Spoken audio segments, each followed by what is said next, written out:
अस्सलाम वालेकुम। उम्मीद करता हूँ आप सब खैरियत से होंगे, फिटफाट होंगे। तो काइंडली ज़रा चैट बॉक्स में एक्टिव हो जाएं और अपना हाल बताएं जल्दी से।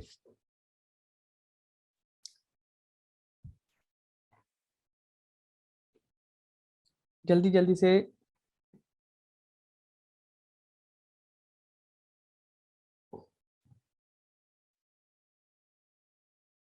वालेकुम सलाम। Okay okay. तो माशाल्लाह से सब बेहतरीन है। तो आज हमारा लेक्चर नंबर 4 है स्पोकन इंग्लिश वर्कशॉप का, जो कि प्रेजेंट कर रहे हैं ऑनलाइन राइटिंग वर्क्स। और हमारी इंस्ट्रक्टर है miss Sujiya Hasan. Without wasting our time we will move to our workshop. Miss Sujiya, miss Sujiya, over to you. अस्सलाम वालेकुम एवरीबॉडी, कैसे हैं आप सब लोग? खैरियत से ही होंगे इंशाल्लाह इंशाल्लाह। तो अब जो है हमारा, मैंने आपको जो है ऑलरेडी स्पोकन के हवाले से चीज़ें बता रही हूँ, लेकिन हमारा जो मेन मोटिव था वो यही था कि कॉन्फिडेंस बिल्डिंग, आपका टॉकिंग स्टाइल, आपके प्रेजेंटेशन के ऊपर इन चीज़ों को हमने इम्प्रूव करना था। तो उसी से रिलेटेड अभी तक मैं आपको जो है कंटेंट कवर करवा रही थी। आज का जो हमारा टॉपिक है वो है सीवी। सीवी आप लोगों ने काफी दफा सुना होगा, जब भी आप लोग जॉब एप्लीकेशन के लिए फिल करते हैं अपनी जॉब एप्लीकेशन, उसके बाद जब आपको इंटरव्यूज के लिए बुलाया जाता है, आप अपनी सीवी रिप्रेजेंट करते हैं, या बाज दफा जब आपने जॉब के लिए अप्लाई करना होता है आप अपनी सीवी ड्रॉप करते हैं, उसमें से फिर सिलेक्शन होती है, उसके बेस पर आपके इंटरव्यूज होते हैं, एक्सेट्रा फर्दर प्रोसेसेस होते हैं, देन आप लोग जॉब के लिए रेडी हो जाते हैं, ये आपको चूज किया जाता है। सो हम लोग अब देखेंगे व्हाट इज सीवी, और इसको तैयार करने का जो तरीका होता है वो क्या होता है, इसके कंपोनेंट्स कौन कौन से होते हैं और इसकी टाइप्स कितनी होती है। तो सबसे पहले सीवी, सीवी का मतलब होता है करिकुलम विटाए। ठीक है, इसका जो एब्रिविएशन है वो ये है, करिकुलम विटाए। अब इसमें हमने जो है कंटेंट, लाइक आपने देखा होगा हर स्लाइड से पहले जो है ऑब्जेक्टिव्स होती हैं। अच्छा, ये स्लाइड्स ही थी, बट ये इसकी जो फाइल है वो पीडीएफ थी, तो इसलिए ये पीडीएफ की फॉर्म में है, स्लाइड्स की पीपीटी डॉक्यूमेंट नहीं है ये। अच्छा, तो इसके ऑब्जेक्टिव्स, इसके कंटेंट में हमने क्या पढ़ना है? Definition of CV, types of CV and how to write a CV. ठीक है, आपको पता होना चाहिए अगर आप कहीं पे जॉब के लिए अप्लाई करने जा रहे हैं, क्योंकि ये कम्युनिकेशन स्किल्स जो है ना, उसके हवाले से ये भी अंदर एक कंटेंट होता है, सीवी का भी एक टॉपिक होता है, वो भी हम लोग कवर करते होते हैं।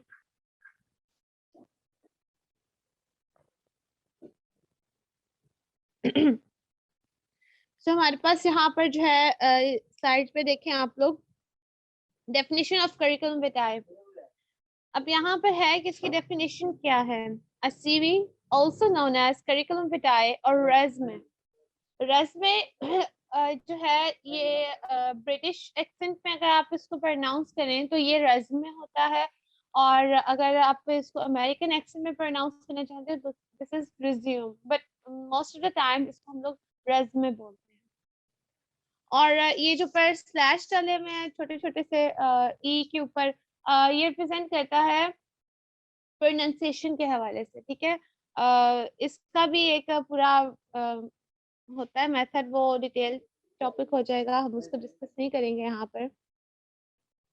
A CV, also known as curriculum vitae or resume, is a written overview of your skills, education and work experience। मतलब आपने अब तक जितना भी आपने काम किया है, जितना भी आपका एक्सपीरियंस रहा है काम का, वो आपके एजुकेशन, आपका एजुकेशनल बैकग्राउंड, आपके जो स्किल्स हैं, आपके स्किल्स, हॉबीज या जो भी आप काम कर सकते हैं, उसके हवाले से जो भी एक रिटन ओवरव्यू होता है, मतलब एक पेपर पे आप उसको कंपाइल करते हैं, एक पेपर पे आप उसको राइट करते हैं, तो वो आपकी सीवी कहलाता है, जिसमें ये तीनों चीजें मौजूद होती हैं, आपके स्किल्स, आपका एजुकेशनल बैकग्राउंड प्लस आपका working experience.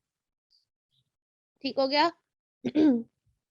They may be used for a variety of reasons. However, the most common of these is to send to prospective employers when looking for a new job. CV बहुत सारी दफा use होती है। अब for example इसका आप एक simplest version आप देख लें, जब हम लोगों ने रजिस्ट्रेशन करवानी होती है हम आपकी कुछ डिटेल्स पूछते हैं। फॉर एग्जांपल एक वेलफेयर ऑर्गेनाइजेशन है, वहां पे अगर आप लोग एज अ वॉलंटियर काम करना चाहते हैं, कोई अच्छी रजिस्टर्ड वेलफेयर ऑर्गेनाइजेशन, उसमें कुछ इस तरह से फॉर्म्स आपको फिल करने होते हैं। उसमें क्या पूछा होता है, आपकी पर्सनल डिटेल्स पूछी होती हैं, आपके बैकग्राउंड पूछा होता है, एजुकेशनल बैकग्राउंड आपको पूछा होता है, ठीक है, आपने उस जगह फिल करनी होती है, आपको बताना होता है। आपकी पर्सनल डिटेल्स में क्या हो जाता है, आपका नेम आ जाता है, एनआईसी नंबर बाजुकात होता है, बाजुकात नहीं भी होता, ठीक है। आपकी एक पिक्चर होती है, recent picture with blue background, majority condition रखी होती है ऑफिशियली जब काम में होते हैं। तो खैर इस तरह के क्वेश्चन पूछे होते हैं, प्लस आपका जो एक्सपीरियंस होता है कि आपने पहले कभी किसी ऑर्गेनाइजेशन में एज अ वॉलंटियर या किसी भी पोस्ट पर या पेड वर्क के थ्रू आपने कोई भी इस तरह से काम किया हुआ है या नहीं, और अगर नहीं किया हुआ है तो आप लोग किस पोस्ट पे थे, आपने किस किस्म का काम किया, आपने किस लेवल पे काम किया। समटाइम्स आपसे ये भी पूछा जाता है कि आपने कितने क्रेडिट आवर्स वहां पर अपने सर्व किए उस काम में, ठीक है। तो ना ये चीजें होती हैं, वो भी आपके लिए सिंपलेस्ट फॉर्म आप समझ ले सीवी की। लेकिन वो होता है कि जॉब एप्लीकेशन भी कुछ इसी तरह से होता है, लेकिन उसमें भी चीजें पूछी गई होती है, लाइक आपका पर्सनल एक्सपीरियंस कुछ। इसमें क्या होता है, इसमें हम लोग खुद अपनी चीजें या अपनी डिग्रीज भी बाजू का हम लोग अटैच करते हैं साथ, ठीक है। इसमें हम लोग खुद सब कुछ लिख कर प्रेजेंट कर रहे होते हैं सामने बंदे को रिटन फॉर्म में, ठीक है।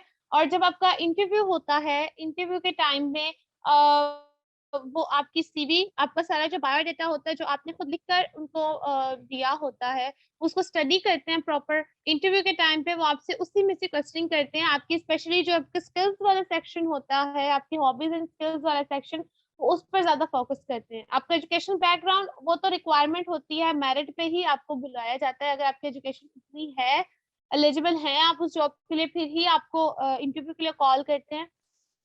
बट आपकी जो स्किल्स और हॉबीज होती हैं, इंटरव्यू के टाइम पर जो आपका इन पर्सन इंटरव्यू की टाइप होती है ना, उसमें आपसे मोस्टली स्किल्स के हवाले से क्वेश्चनिंग की जाती है, ठीक है।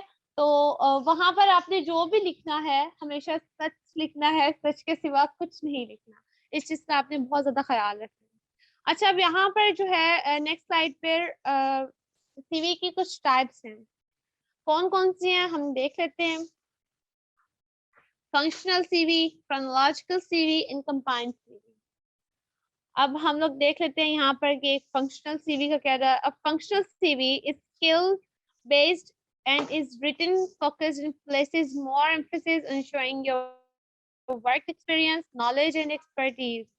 It is developed and organized by your individual skills rather than your previous job titles. मतलब आपकी जो कैरियर अचीवमेंट्स होती हैं और आपकी जो स्किल्स होती हैं, उस पर जो आप अपना बायोडाटा अंदर फिल करते हैं, this is your functional CV.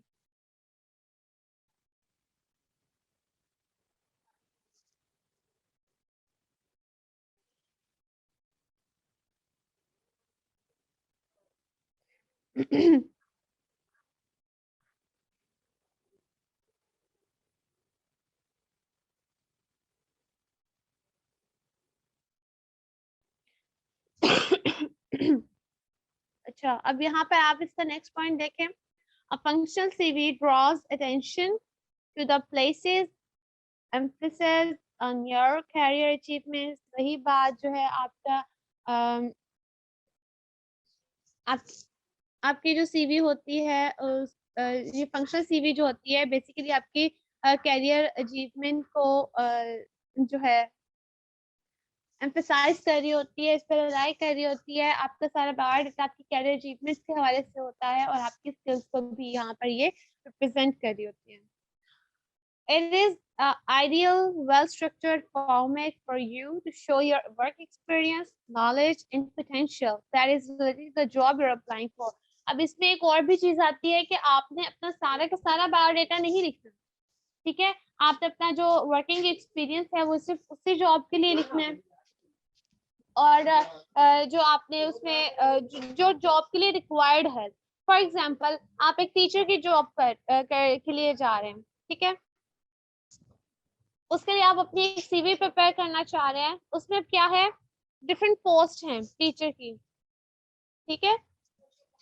आप एक साइंस सब्जेक्ट के टीचर, वहाँ पे वैकेंसी है साइंस सब्जेक्ट के टीचर के लिए, मिडिल लेवल के लिए, ठीक है। अब आपका जो वर्किंग एक्सपीरियंस रहा है वो आप एक फैक्ट्री में काम करते रहे हैं, बेशक आप मैनेजर रहे हैं या सब मैनेजर रहे हैं, या आप वहाँ पर सुपरवाइजर रहे हैं या सीनियर सुपरवाइजर रहे हैं, जो भी रहे हैं, ठीक है। आपने आपने अगर बीइंग अ टीचर आपको अगर लगता है आपके पास स्किल्स हैं, आप पढ़ा सकते हैं, और आप एक्सपीरियंस के लिए किसी स्कूल में या कॉलेज में फॉर एग्जांपल लेवल अप कर लेते हैं, आप कॉलेज में अगर as a being a teacher आप जाना चाहते हैं, तो आपने वहां पर अपनी जो स्किल्स हैं वो आपने फैक्ट्री के हवाले से नहीं लिखनी, क्योंकि वो उस जॉब की रिक्वायरमेंट ही नहीं है, ठीक है। आपने वहां पे एक टीचर के हवाले से ही अपनी स्किल्स लिखनी है, अपने वहां पे अपने पर्सनल प्रीवियस एक्सपीरियंस लिखना है, अपनी कैरियर, उस कैरियर के रिगार्डिंग जो आपकी अचीवमेंट अब तक रही है वो आपने लिखनी है, ठीक हो गया। अब यहाँ पर नेक्स्ट स्लाइड पे देखें, फंक्शनल रेज्यूमे। अब रेज्यूमे क्या होता है, रेज्यूमे की जो होता है ये बहुत ही सिंपल होता है, लाइक इसमें आपका सिर्फ जो है ना वर्किंग एक्सपीरियंस, वही मैंने आपको कहा कि स्पेसिफिकली जो उस जॉब के लिए होता है वही होता है, ठीक है। इसमें आप जो है अपना सारा का सारा बायोडाटा नहीं लिखेंगे। नेक्स्ट जो है, how to structure a functional CV। It is ideal if you want to show off a particular skill, previous responsibilities and abilities that you have. Of course, अगर आप अगर आपके पास कोई एक्सपीरियंस ही नहीं है, पता स्ट्रॉन्ग CV, अपनी CV को स्ट्रॉन्ग करना किस तरह से होता है, आपने क्या किया है, आपने BS इंग्लिश किया फॉर एग्जांपल, ठीक है। अब मैं साइकोलॉजी की एग्जांपल नहीं देती, मैं आपको इंग्लिश की एग्जांपल देती हूँ। आपने BS इंग्लिश किया है कहीं से, बहुत ही अच्छा आपका CGPA 4 रहा है थ्रू आउट योर स्पैन, ठीक है, 4 years का जो भी स्पैन था आपका, और आप एक जॉब के लिए अप्लाई करते हैं बीइंग अ लेक्चरर, एंड क्या होता है कि वहां पर आप सिर्फ लिखते हैं कि मैंने यहाँ पर मेरा जो है कोई एक्सपीरियंस नहीं था, मैंने सिर्फ BS इंग्लिश किया है और मैं इंग्लिश की टीचर की तरह यहाँ पर एज अ टीचर या एज अ लेक्चरर मैं जॉब पर आना चाहता हूँ या आना चाहती हूँ। अब होता क्या है, आपके ये ऑपोजिट या आपके अगेंस्ट या आपसे नेक्स्ट एक और ऐसी CV आती है जहां पर उन्होंने BS इंग्लिश पे किया हुआ है, साथ में उनका किसी स्कूल या कॉलेज में एक्सपीरियंस भी रहा हो टीचिंग का, ठीक है, और साथ ही उन्होंने अगर कोई वर्कशॉप्स भी अटेंड की हो, और वो अपना डाटा लिखना होता है ना, वो उन्होंने तो वर्कशॉप्स भी अटेंड की हो, प्लस उन्होंने उनके पास कुछ ऐसे सर्टिफिकेट्स भी हो, ठीक है, फॉर एग्जाम्पल, तो वो उस CV को ज्यादा प्रेफर करेंगे, वो CV स्ट्रॉन्ग होगी, क्योंकि उनके पास डिग्री के साथ ज्यादा नॉलेज भी है, उनके पास वर्किंग एक्सपीरियंस भी है, उन्होंने उस प्रोफेशन के हवाले से वर्कशॉप्स भी अटेंड किए, मतलब उस प्रोफेशन के हवाले से उन्होंने टीचिंग्स भी गेन की हैं, ठीक है, उन्होंने वो काम प्रॉपरली सीखा है, तो वो जो CV होगी वो ज्यादा स्ट्रॉन्ग मानी जाएगी। You can group your strengths, skills and career experiences into categories. Course आप कर सकते हैं कैटेगरीज में। आप देखें कि अगर आप CV अपनी लिख रहे हैं, क्या होता है जी कि आप बता रहे हैं कि मैंने इस जगह पर आपको मैं एग्जांपल दूं, यहाँ पर एक कैटेगरीज में आप इसको इस तरह से ना कर सकते हैं कि सॉरी मेरे माइंड से स्किप हो गया एकदम से।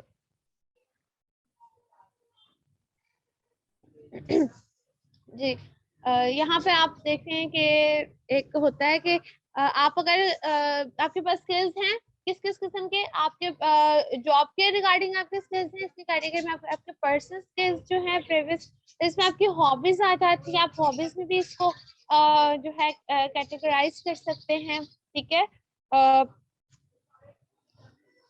If you have changed job frequently or have job gaps in your career, then a functional CV format means you can move the spotlight away from these points and instead focus on your expertise.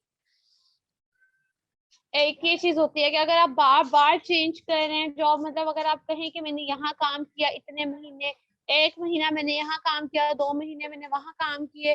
तो इस तरह के लोग जो है ना उनको नहीं चाहिए होते, उनको चाहिए होते हैं कंसिस्टेंट लोग कि मतलब ये नहीं कि वो सिर्फ काम चेक करने के लिए करें, अगर वो सेटिस्फाइड नहीं है तो वो छोड़ के चले जाएं। उनको इस तरह के लोग नहीं चाहिए होते, क्योंकि उनका प्रॉपर एक टाइम वेस्ट हुआ होता है इंटरव्यूज पे, पूरे लाइक जॉब एप्लीकेशन होती हैं उनको डिजाइन करने में, उनको चेक करने में गो थ्रू करना पड़ता है। कभी कभी तो बहुत सारी एप्लीकेशन होती है, उनको इंडिविजुअली देखना कि कौन एलिजिबल है कौन नहीं है, तो ये बहुत ही एक मुश्किल काम होता है, बहुत ही टफ टास्क होता है। तो इसमें उनको इस तरह के लोग नहीं चाहिए, उनको डिटर्मिनेटेड कंसिस्टेंट लोग चाहिए होते हैं जो उनके साथ रहकर सिंसियरली काम कर सके। ये ओवरऑल, ये सिर्फ एक फंक्शनल सीवी का नहीं है, ओवरऑल ही मैं आपको बता रही हूँ। You can mention skills that you have acquired in voluntary work as well as paid work. Of course, ये भी मैंने आपको बता दिया। ओवरऑल जो है एक कोई भी सीवी अगर आपने डिजाइन करनी है तो इन चीजों का आपने ख्याल रखना है। नेक्स्ट है, if you don't have much work experience, you may struggle to highlight achievement in a separate section. Of course, आप कह सकते हैं कि अगर मेरे पास एक्सपीरियंस नहीं है, आपका जो ऑब्जेक्टिव आप बयान करते हैं, मोटो आप जो अपना देते हैं सीवी से पहले, वो भी आगे जो स्टेप्स हैं राइट करने के उसमें होगा। ये नेक्स्ट स्लाइड पर है कि आप अगर देखें ना अचीवमेंट्स जो हैं आपके, आप कहते हैं कि अगर आप इस जॉब के लिए अप्लाई करें, फॉर एग्जांपल अगर आपके टीचिंग के लिए कोई एक्सपीरियंस नहीं है पहले, ठीक है, और आप एक आपके पास डिग्री है अच्छी, फॉर एग्जांपल आपने एमफिल किया हुआ है बीएस इंग्लिश में, ठीक है, और आप जानते हैं कि आप अच्छे तरीके से गाइड कर सकते हैं क्लास में, अगर आप अपने स्टूडेंट्स को या फेलोज को या फ्रेंड्स को समझाते रहे हैं, और आपको पता है कि आप इसको अच्छे तरीके से लेकर चल सकते हैं, आप एज ए लेक्चरर अच्छा काम कर सकते हैं स्टूडेंट्स के साथ मिलकर, सही हो गया। तो आप क्या करेंगे, आप जब जॉब के लिए अप्लाई करेंगे, आपका एक्सपीरियंस अगर नहीं होगा, आप अपनी डिग्री लेते ही फौरन अगर जॉब के लिए अप्लाई करेंगे, आपका एक्सपीरियंस तो नहीं है, लेकिन आप उनसे ये कह सकते हैं कि मैंने मेरा थोड़ा बहुत मुझे आइडिया है कि किस तरह से पढ़ाना है, और बाकी मैं खुद पूरी कोशिश करूंगा, और बाकी काम जो है ना, बाकी आप ये आप अपनी सीवी में लिखेंगे, और बाकी जो है उनको श्योरिटी देना आपका काम है ड्यूरिंग द इंटरव्यू। आप इंटरव्यू के दरमियान में उनको श्योरिटी इस हवाले से दे सकते हैं। Most employers do not like this type of CV as they prefer to clearly see what the candidate has done, and it also raises questions around whether the candidate is trying to hide something. Of course, ये बहुत important चीज होती है कि आपने being a candidate या being an applicant, आपने क्या करना है, जो भी हो आपने बिल्कुल सच सच लिखना है। और of course एक बंदा है, उसने इतनी मेहनत की है अपनी ऑर्गेनाइजेशन बिल्ड करने में, उनको तो एक्सपीरियंस्ड वर्कर्स ही चाहिए होते हैं ना अपने पास, क्योंकि उन्होंने अपने काम के लिए पे करना है, उनको काम फिर अच्छा चाहिए, इसलिए वो ये सोचते हैं, इस चीज को ज्यादा प्रेफर करते हैं कि हमें कोई एक्सपीरियंस चाहिए, एक्सपीरियंस्ड कैंडिडेट हमें चाहिए, हमें मिलेगा तो हमको हायर करेंगे, क्योंकि उनके पास सीवीज की या एप्लीकेंट्स की कमी नहीं होती, ठीक है। तो आपने अपनी सीवी को हमेशा स्ट्रॉन्ग रखना है और ऑनेस्ट रखना है अपनी सीवी को। किस तरह से आप अपनी डिग्री के दौरान साथ साथ भी वर्किंग एक्सपीरियंस ले सकते हैं, और आप इस चीज को जो है अपनी सीवी को साथ उसमें अटैच करके आप उसको स्ट्रॉन्गर बना सकते हैं। Chronological CVs should also contain a brief personal statement at the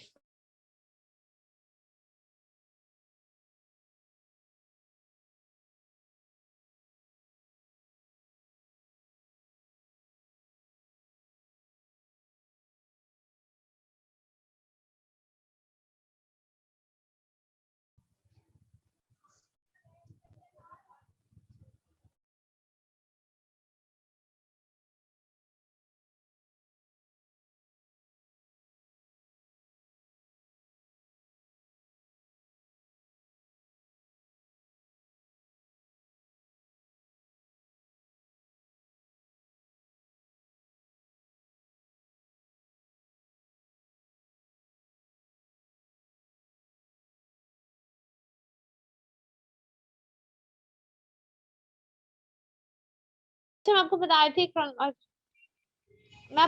रही थी कि chronological CV में क्या होता है। Chronological CV should also contain a brief personal statement at the front which sets out the key skills and strengths of the candidate. This is the most common type of CV. इसमें कहते हैं बहुत ही simple सा format होता है, इसमें आपने ज्यादा मेहनत नहीं करनी होती है, सिंपली आपने जो है अपने स्किल्स जो है वो अपने की पॉइंट में बताने होते हैं दैट आपने अपना नेम वगैरह कोर्स है रिज्यूमे में मेंशन करना होता है, अपनी पर्सनल डिटेल्स आपने लास्ट में देनी होती है ताकि वो आपको कांटेक्ट कर सकें, आपके बारे में कुछ तो पता हो उनको।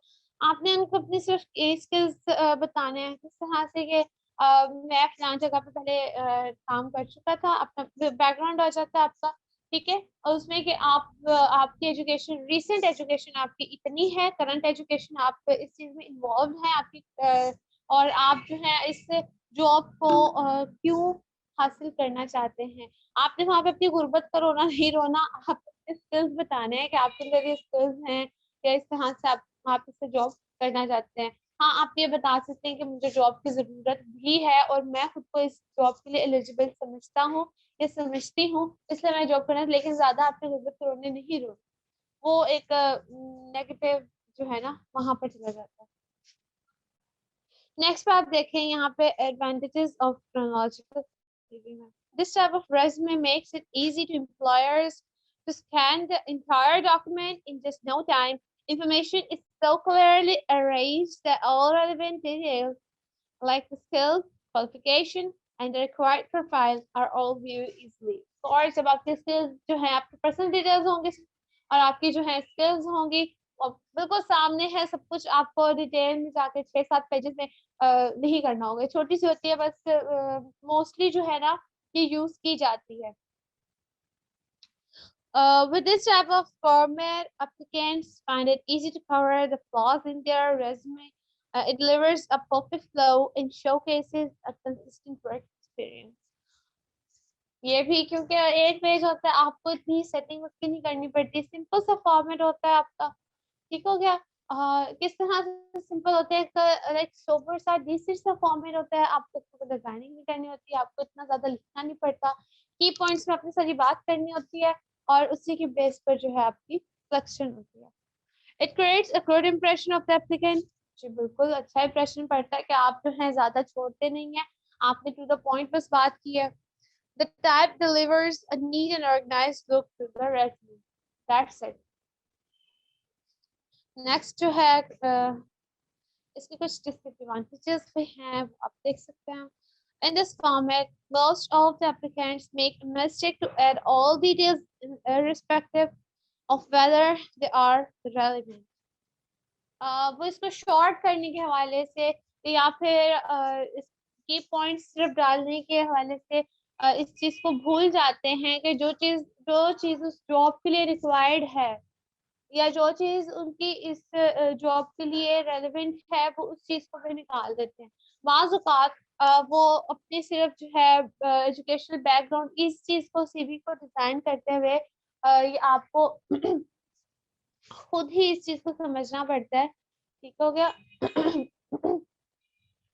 लेकिन अगर आप ऐसा होता है कि आप सिर्फ अपनी एजुकेशनल डिटेल्स अंदर डाल देते हैं, उन्होंने आपका कोई पेपर नहीं लेना, ठीक है, उन्होंने आपकी प्रीवियस एजुकेशन का कुछ नहीं करना, आपके जो मेन आपके पॉइंट्स होने चाहिए वो होते हैं आपकी स्किल्स, करंट स्किल्स जिसमें आप लोग इन्वॉल्व होते हैं।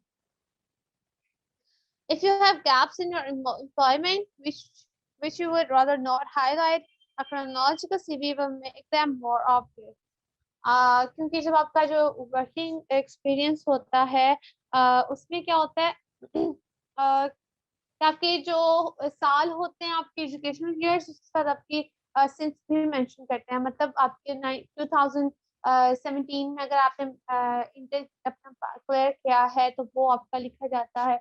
ये अपने ईयर्स अपने साथ में लिखने होते हैं, मेंशन करने होते हैं, क्योंकि आपकी एज के हिसाब से फिर उन्होंने आपकी एजुकेशन का भी अंदाजा लगाना होता है कि आपने सही टाइम पे एजुकेशन दी। अब ये है कि अगर आप एमफिल करके बैठते हैं, ठीक है, 2 से 3 साल अगर आप बैठे हुए हैं और अब जाकर आप अपनी जो है जॉब के लिए फर्स्ट टाइम अप्लाई कर रहे हैं और पीछे जो है आपका कोई वर्किंग एक्सपीरियंस भी इतना कोई खास नहीं रहा, तो ये चीज आपकी नेगेटिविटी में जाती है। If you are changing career direction, a chronological CV may not be so relevant to a recruiter who will be more concerned about the transferable skills that you are bringing rather than the detail of your experience in an unrelated sector. वही बात आ गई कि आप जो हैं आपका for example यहाँ पर मैंने आपको पहले एग्जांपल दी फैक्ट्री और वो लेक्चरशिप के लिए आप फैक्ट्री में काम करते रहे थे और अब आप लेक्चरशिप के लिए आ रहे हैं, तो ये चीज है it doesn't make a sense. हाँ, हर कोई नहीं कर सकता, बहुत सारे लोग होते हैं जो ऑलराउंडर्स होते हैं, जो फैक्ट्री को भी अगर मैनेजमेंट को देखा जाए तो मैनेजमेंट को अच्छी तरीके से मैनेज करते हैं, चीजों को सुपरवाइज भी अच्छे तरीके से कर लेते हैं, बट वो लेक्चरशिप में अच्छे नहीं हो सकते। लेकिन कुछ लोग ऐसे होते हैं जो लेक्चरशिप में भी अच्छे होते हैं, लेकिन पढ़ा भी अच्छा लेते हैं, चीजों को मैनेज भी अच्छा कर लेते हैं, सिस्टमेटिक वे में खुद को लेकर चलते हैं, जिस ऑडियंस के साथ वो लोग इंगेज होते हैं उसको लेकर चलते हैं। तो ऐसे बहुत कम लोग होते हैं और आपको ऐसे लोगों में ही बनना चाहिए। यू नो व्हाट, यहाँ पे मैं एक थोड़ी सी इररिलेवेंट सी बात है बट ये बहुत ज्यादा इंफॉर्मेटिव है जो आपको सुननी चाहिए और आपको इस पे अमल भी करना चाहिए। डू यू नो व्हाट कि दुनिया में लोगों को परसेंटेज की रेशियो होती है ना, उसमें 2 टाइप्स ऑफ पीपल हैं। कौन से?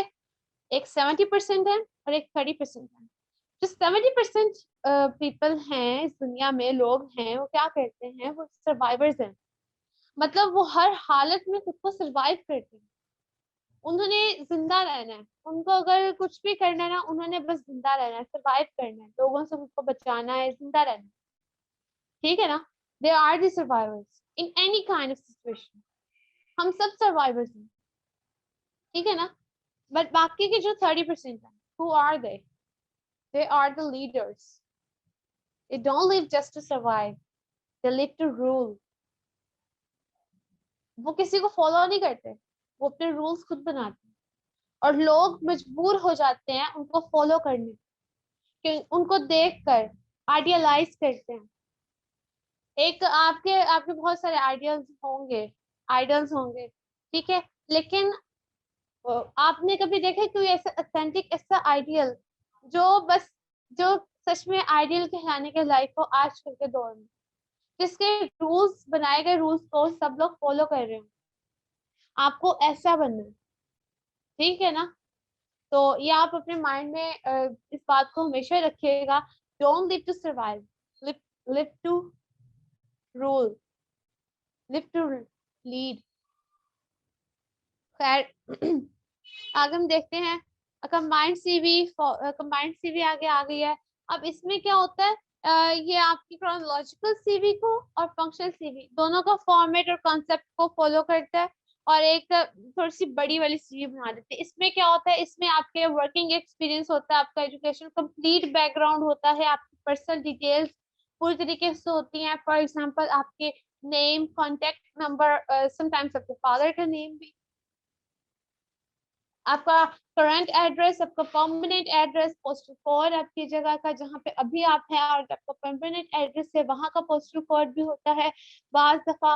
और जो है इसमें आपका एड्रेस आ जाता है, आपका कॉन्टेक्ट नंबर आ जाता है, एनआईसी नंबर आ जाता है और आपका टेलीफोन नंबर आ जाता है जिस जगह, फिर आपका जाता है एजुकेशनल। वो नीचे जो है ना, यहाँ पे नीचे 3 फॉर्मेट्स भी दिए हुए हैं, फंक्शनल के, क्रोनोलॉजिकल के और कंबाइंड के। ये भी आप लोग देख लीजिएगा। अब इसमें जो है ना स्टेप्स, आप स्टेप्स पे आ जाए, स्टेप्स कौन कौन से होते हैं। ये स्टेप्स वाली जो स्लाइड है ना, यहाँ पे आ जाए आपको। स्टेप 1 क्या है? हेडिंग। ये how to write a CV, इसमें आता है ये। अब हेडिंग में क्या होता है, हेडिंग के टॉपिक पर आप आए, यहाँ पे ऑल्सो कॉल्ड कैरियर ऑब्जेक्टिव और जॉब ऑब्जेक्ट, नहीं सॉरी हेडिंग में लाइक आप जब वो फॉर्मेट यूज करते हैं, आप अपनी स्लाइड्स अगर बना रहे होते हैं या वर्ड डॉक्यूमेंट पे अगर आप बना रहे होते हैं अपनी असाइनमेंट्स वगैरह, तो उसमें आपके पास ऑप्शन आता है हेडर एंड फुटर का। इसमें आपने अपनी हेडिंग करनी है डिजाइन किस तरह से। हेडिंग में आपने ऊपर सीवी नहीं लिखना, आपने ऐसे नहीं लिखना कि ये मेरी सीवी है या ये मेरा बिटाई है या ये मेरा रेज्यूमे है। नहीं, ये आपका बुरा इम्प्रेशन पड़ेगा, क्योंकि आपका जो डेटा है वो आप ऑलरेडी दे रहे हैं, ठीक है। तो जिसने आपको हायर करना है, जो आपको इंटरव्यू लेने के लिए बैठे हुए हैं, जो आपकी एप्लीकेशन को एप्लीकेशन के साथ अपनी सीवी को जो पढ़ेंगे देखेंगे, उनको खुद देखने से अंदाजा हो जाएगा कि ये आपकी सीवी है। और आप अगर उसको बच्चों की तरह मेंशन कर रहे हैं तो मेरा नहीं ख्याल कि अच्छा इंप्रेशन पड़ेगा। तो यहाँ पे है don't write CV, curriculum vitae or resume at the top. The recruiter can see what it is. ठीक है? Write your name in 14 point bold type so they can find you quickly in a stack of CVs. किस तरह से 14 ये है आपका font size है, सही है, और बोल्ड में आपने लिखने हैं ताकि पता चले, एक पूरा वहां पर इनहांस्ड हो आपका नेम, पता चले कि ये आपका नेम है और ये इस बंदे की नीचे सीवी है, इस बंदे की यहाँ पर डिटेल्स हैं। तो अगर जब वो शॉर्ट लिस्ट कर रहे हो या जब आप स्टडी कर रहे हो, तो आपका माइंड में नेम हो और वो अपने नेम को देखकर जो है, जहाँ पे आपने सीवी लिखी थी वहां पे आप अपना नेम लिखें ऑन द टॉप, ठीक है, ताकि उसको बंदे को पता चले कि ये मैंने इस बंदे को सिलेक्ट करना था, ये इस बंदे को मैंने निकालना था। ठीक हो गया? Use the plus sign instead of 00 before the country code. For Pakistan, course आपने अपना नंबर इस तरह से नहीं लिखना 030 समथिंग इस तरह से करके, नहीं, आपने अपना नंबर +923 समथिंग आगे लिखना है। ठीक हो गया? अब वो क्यों लिखने आपने? क्योंकि बाजुकात इंटरनेशनली आप जब जॉब के लिए अप्लाई कर रहे होते हैं तो यूएसए की फॉर एग्जांपल अभी जॉब्स काफी ज्यादा आई हुई हैं, ठीक है, या फॉरेनर्स अगर पाकिस्तान में किसी जॉब के लिए अप्लाई करते हैं, जो कि मेरा नहीं ख्याल करते भी होंगे, लेकिन नहीं, बहुत सारे शोबों में करते भी हैं। तो जब फॉरेनर्स किसी और कंट्री के लिए जॉब के लिए अप्लाई करते हैं तो अपना कंट्री कोड लिखते हैं, और यही तरीका होता है पता चले कि आप पाकिस्तान से ही जॉब के लिए अप्लाई कर रहे हैं या बाहर किसी कंट्री से आप हमारी कंपनी में या हमारी ऑर्गेनाइजेशन में काम करना चाहते हैं। आपका कंट्री कोड डिसाइड करता है, आपका रीजन बताता है। Use a serious email address. badboy@gmail.com isn't the image you want. Of course, बहुत सारे आपने इस तरह से email addresses देखे होंगे, like Desperated X, Desperated Soul, Angel Queen, Cute Goody, etc. जिस तरह से आपने Facebook IDs है, Instagram की IDs या आपकी, अब तो Snapchat की IDs भी इस तरह से बनना शुरू हो गई हैं। खैर, तो ईमेल एड्रेसेस आपने इस तरह के यूज नहीं करने। आपका अपना जो ओरिजिनल नेम था, फॉर एग्जांपल मेरा ईमेल एड्रेस मैंने आपसे शेयर किया seedashujiahasan935@gmail.com, ये मेरा ईमेल एड्रेस है। ये बहुत पहले से मैं यूज कर रही हूँ, हर चीज में मैं यही यूज करती हूँ। तो और भी है, लाइक कैप्टन साइकोलॉजिस्ट है मेरा, ठीक है, और भी बहुत सारे हैं मेरे जो मैं दूसरे पर्पसेस के लिए यूज कर रही होती हूँ उनको, लेकिन ये मेरा ऑफिशियल और सीरियस है, तो मैं इसको अपनी सीवी में पुट करूंगी। मैं वो कैप्टन साइकोलॉजिस्ट पुट नहीं करूंगी, या मैं क्यूट एंजल पुट नहीं करूंगी, वैसे वो मेरा नहीं है। Include your nationality. कोर्स आपको अपनी नेशनैलिटी आप बताएं, अगर जरूरत हो तो आप अपना रिलीजन भी मेंशन कर सकते हैं, लेकिन अगर आप बाहर, मैं आपको ये सजेशन दूंगी, अगर आप कहीं अब्रॉड में जॉब के लिए अप्लाई करना चाह रहे हैं तो आप काइंडली अपना रिलीजन वगैरह मेंशन ना करें, क्योंकि अगर वो पूछे तो बताएं, अगर नहीं पूछ रहे तो आप मेंशन मत करें खुद से, क्योंकि इससे फिर थोड़ी सी कंट्रोवर्सी क्रिएट हो सकती है। नेक्स्ट हम लोग देखें आपका ऑब्जेक्टिव। आपका ऑब्जेक्टिव, इसको हम लोग कैरियर ऑब्जेक्टिव भी कहते हैं, जॉब ऑब्जेक्टिव भी कहते हैं, और आपका पर्पस। इसमें क्या होता है, ये ऑप्शनल होता है आपकी सीवी के लिए, ठीक है। Send in response to a job opening because the objective should be this particular job. It isn't necessary to write a full sentence. आप आगे इसको जो है एक एग्जांपल भी दी हुई है, graduate trainee marketing position in the IT sector. For example अगर आप मेल कर रहे हैं, या आप अपना ऑब्जेक्टिव ये भी लिख सकते हैं ऊपर आप अपना ऑब्जेक्टिव किस तरह से, आपको पर्पस क्या, आप उसके लिए अप्लाई क्यों कर रहे हैं। ठीक है, बहुत ही छोटा सा, आपने कोई लंबे लंबे से पैराग्राफ्स यहाँ पर राइट नहीं करने। नेक्स्ट जो आपका थर्ड स्टेप है वो है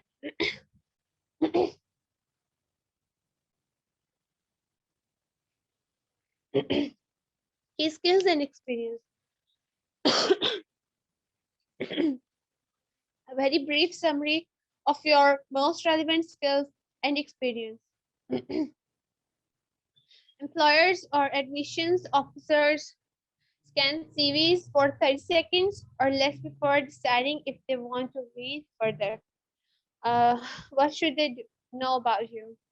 Okay, आपकी जो है ना, मैंने आपको पहले भी बताया था, आपका स्किल्स एंड एक्सपीरियंस का जो आपका करियर अचीवमेंट्स के हवाले से आपका जो सेक्शन है बहुत ज़्यादा इम्पोर्टेंट होता है। ठीक है, और इसी पर वो ज्यादा फोकस करते हैं। आपकी पर्सनल डिटेल्स में सिर्फ आपका नेम देखा जाता है पहली दफा में, और जब ये ऑफिसर्स वगैरह आपकी सीवी चेक कर रहे होते हैं, most relevant skills and experience, मतलब आपने, मैं आपको बताया था जिस जॉब के हवाले से आप अप्लाई कर रहे हैं, आप कोशिश करें कि आप ज्यादा उसी के लिए अपने एक्सपीरियंसेस और अपनी जो स्किल्स हैं आप वो उनसे शेयर करें। स्किल्स किस तरह से, आप ये भी कह सकते हैं कि आपने इसके हवाले से टीचिंग्स ली हुई हैं इस जॉब में अप्लाई करने के लिए। ठीक हो गया।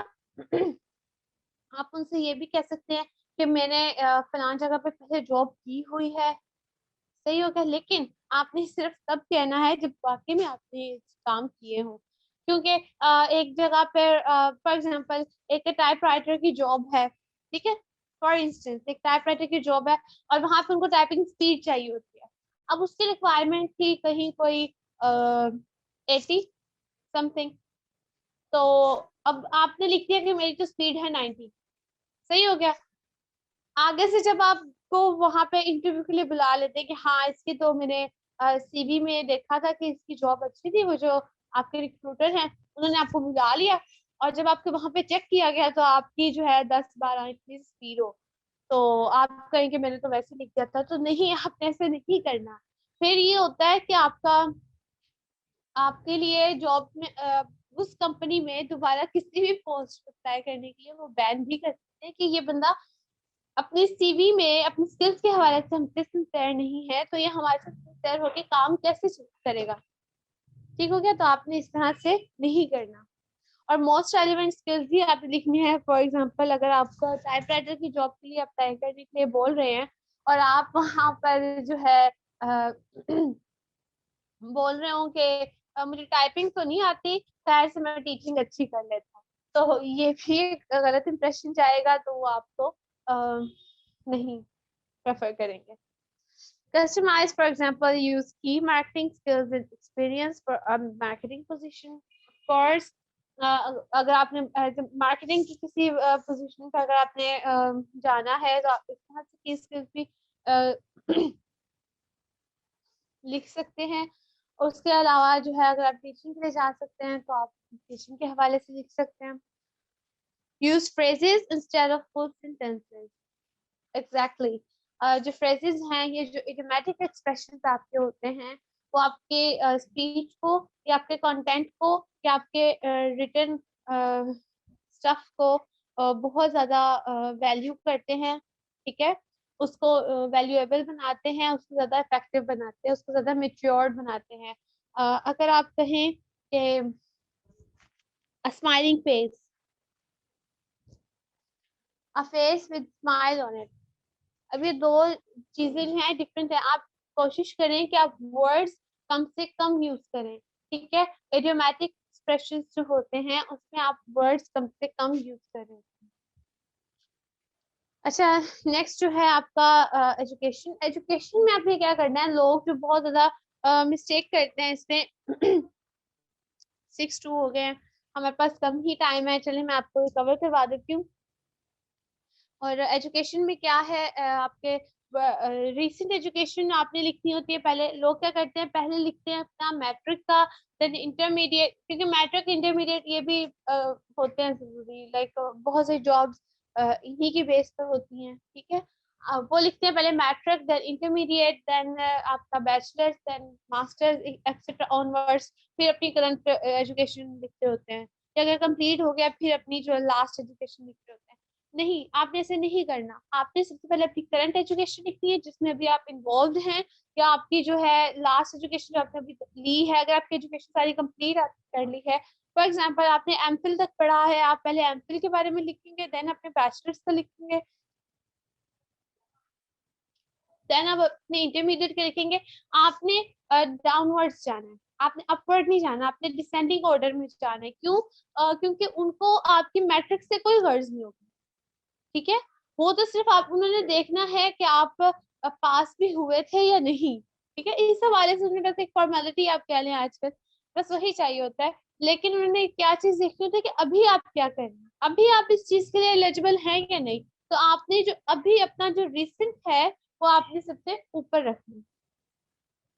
अच्छा, अब नेक्स्ट जो है एक्सपीरियंस, यहाँ पे आप देखें, identify organisation the dates of employment, month, year, your position, your key responsibilities and accomplishments.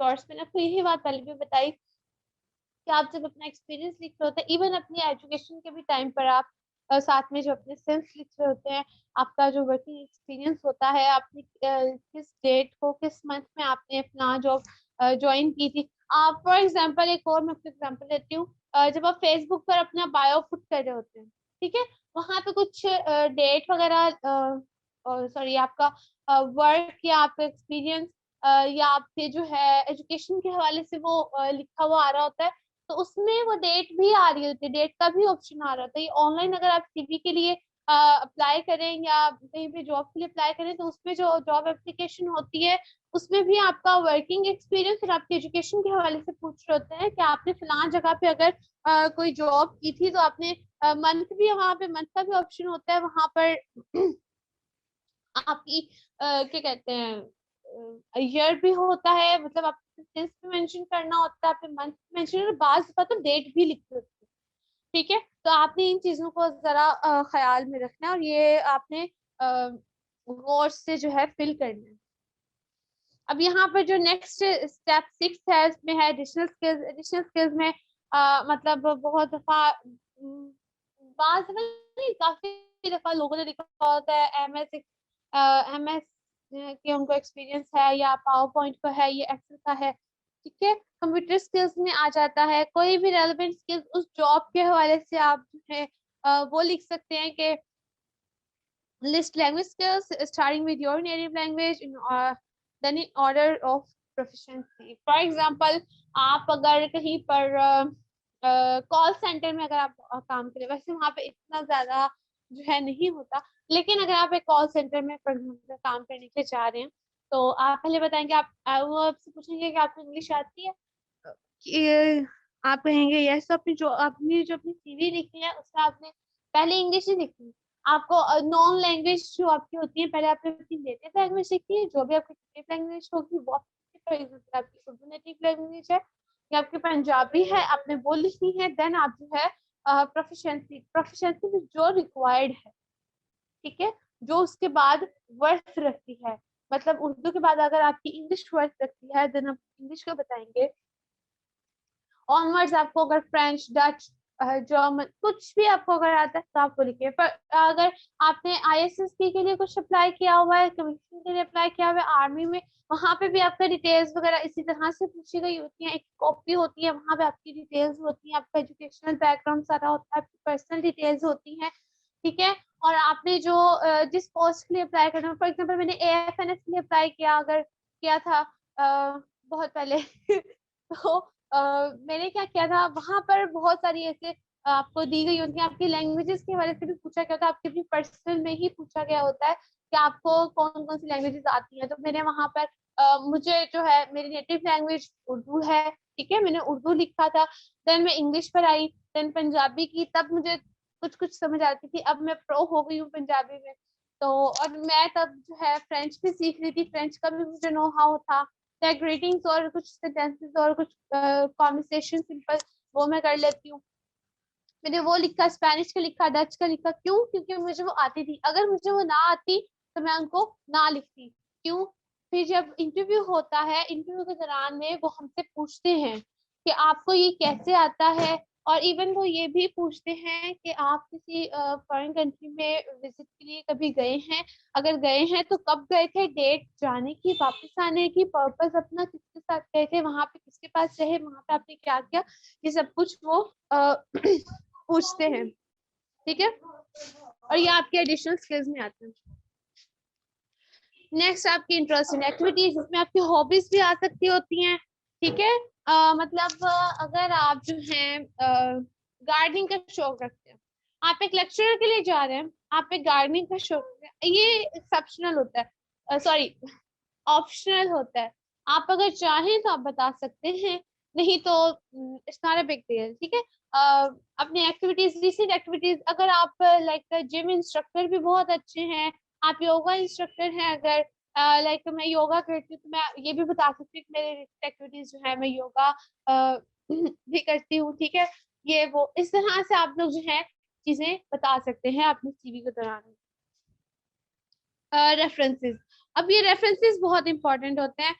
Like ये आपने, वो इंसान होता है, उस बंदे का आपने कांटेक्ट और रेफरेंस देना होता है, जिसकी बेस पे अगर फ्यूचर में कोई आपकी जॉब के दौरान कोई प्रॉब्लम हो या आप कुछ गलती करें तो ये उनको कॉल आउट कर सके, या कोई आपके फ्रेंड हो सकते हैं जो आपकी रिस्पॉन्सिबिलिटी ले सकें, आपके कोई गार्डियन हो सकते हैं, कोई भी बंदा हो सकता है, आपके पेरेंट्स में से कोई हो सकते हैं, उनका कांटेक्ट आपको प्रोवाइड करना होता है। और बाद में आपने सीवीज के लास्ट पे देखा होगा रेफरेंस की जगह पे will be provided if needed, या will be provided when asked. ठीक है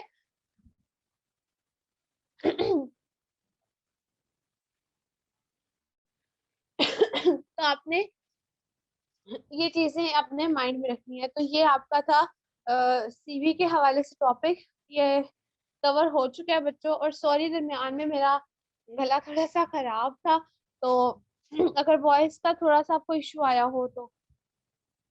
बाकी हमारा टॉपिक आज यहाँ पर क्लोज होता है। आपके पास 5 मिनट्स हैं, तो आप लोग क्वेश्चनिंग कर सकते हैं।